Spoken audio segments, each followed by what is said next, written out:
Estudios sobre la primera epístola a los Corintios. Parte 1. Estudio bíblico. El arte de servir. Las cartas del apóstol Pablo a los Corintios, tal como la totalidad de las Sagradas Escrituras, tienen la finalidad indicada en 2 Timoteo 3, 16. Toda la Escritura es inspirada por Dios, y útil para enseñar, para redarguir, para corregir, para instruir en justicia. Sus enseñanzas trascienden el contexto temporal de la iglesia a la que fueron primariamente dirigidas, y mantienen constantemente su vigencia para el desenvolvimiento y buen orden de toda congregación cristiana. En mérito a la necesaria brevedad requerida en este espacio, no me propongo abordar cada detalle de la epístola.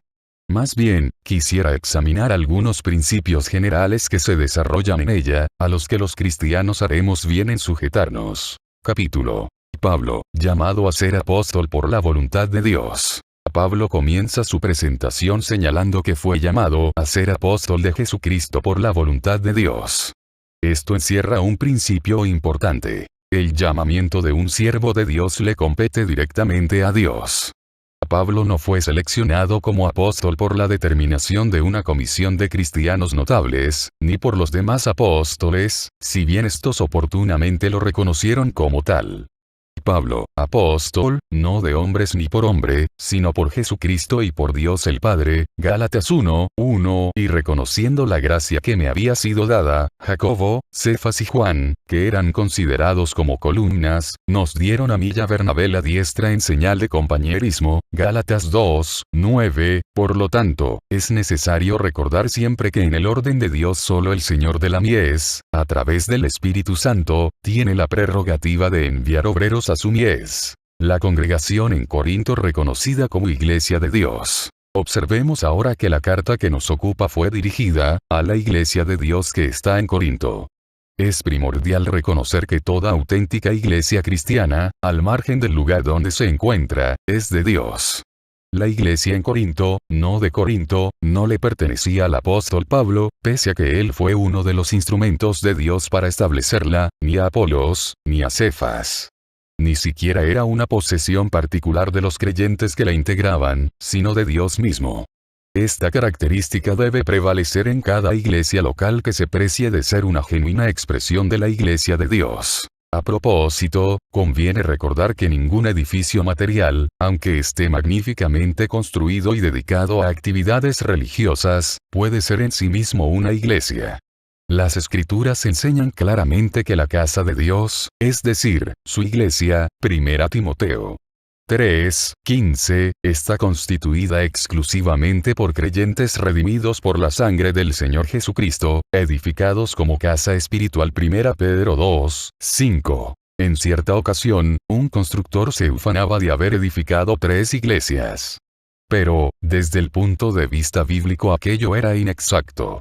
Dios no considera como iglesias las edificaciones materiales. Es verdad que el uso popular le ha asignado al vocablo iglesia el significado de edificio de culto.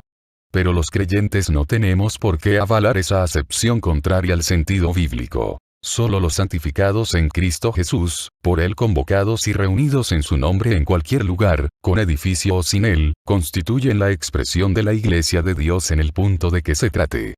Aquí tengamos presente que no es cuestión de adoptar el apelativo como denominación oficial, sino de reconocer debidamente que la iglesia es una institución de Dios, en la que los creyentes que la componen se someten al señorío de Cristo, cabeza de la iglesia, y a los preceptos de las Sagradas Escrituras, con exclusión de cualquier regulación ajena a estas. Destacamos, entonces, que la iglesia es de Dios, y por consiguiente debe regirse por los principios de Dios. Los creyentes llamados a la santidad. Al continuar la lectura de la carta, quizás nos llame la atención que el Espíritu Santo haya inspirado al apóstol Pablo a distinguir a los creyentes corintios como santos. Admitimos que solo Dios en su gracia podía calificarlos de ese modo. Probablemente a cualquier persona común, con conocimiento de las faltas de aquellos hermanos, la alusión a ellos como santos le hubiera parecido impropia. Sin embargo, tenemos la clave en el capítulo 6, verso 11, donde leemos, «Mas ya habéis sido lavados, ya habéis sido santificados, ya habéis sido justificados en el nombre del Señor Jesucristo, y por el Espíritu de nuestro Dios».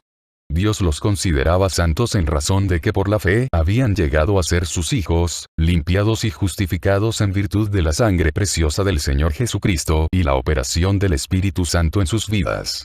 Todo aquel que así es salvado, también es santificado, separado para Dios, en función de su posición en Cristo. No obstante, numerosos creyentes corintios, más allá de su posición de santidad en Cristo, no habían sido diligentes en obedecer el llamado de Dios a la santidad en su vida práctica. Como aquel que os llamó es santo, sed también vosotros santos en toda vuestra manera de vivir. 1 Pedro 1:15, es decir, eran santos en posición, pero aún no habían llegado a serlo en experiencia.